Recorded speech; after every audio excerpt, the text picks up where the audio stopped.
नवाब नौरोज खान, जो कि बलूचिस्तान के एक बड़े तबके के लिए एक हीरो जबकि रियासत के लिए एक बागी थे। नवाब नौरोज खान की जिंदगी का बेशतर हिस्सा बगावत की तहरीकों में गुजरा। वो 1914 से 1932 के दौरान मुख्तलिफ मकामात और औकात में अंग्रेजों के खिलाफ तहरीकों की रहनुमाई करते रहे। अंग्रेज नवाब नौरोज खान के जेल से फरार होने और उनकी सरगर्मियों से खाइफ थे। नवाब नौरोज खान अपनी जद्दोजहद और किरदार की वजह से इलाके के काबिल एहतराम शख्सियत में शामिल थे, जिस पर इनको रियासत कलात में एवान बाला यानी दारुल उमरा का रुकन मुंतखब किया गया।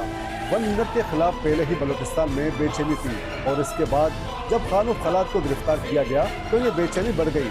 जब मराद की पेशकश के बावजूद नवाब नौरोज खान बात मानने के लिए तैयार नहीं हुए तो एक जरगा नवाब नौरोज खान के पास भेजा गया था और जरगा की गोद में कुरान को बतौर जामिन रखकर भेजा गया। सरकारी वक्त इनको मुसलसल कुरान का वास्ता देकर ये यकीन दिलाता रहा कि हुकूमत अपने वादे पर कायम है। लेकिन नवाब नौरोज खान और बलोचों ने कहा कि जब कुरान को जामिन बना रहे हैं तो इससे बढ़कर क्या जमानत होगी। इसलिए जब वो नीचे आए तो फिर हुकूमत अपने वादे से फिर गई और इनको गिरफ्तार किया गया। गिरफ्तारी के बाद इन्हें इन अजियत खानों में मुंतकिल किया गया जो कि जापानियों को टॉर्चर करने के लिए अंग्रेजों ने बनाए थे।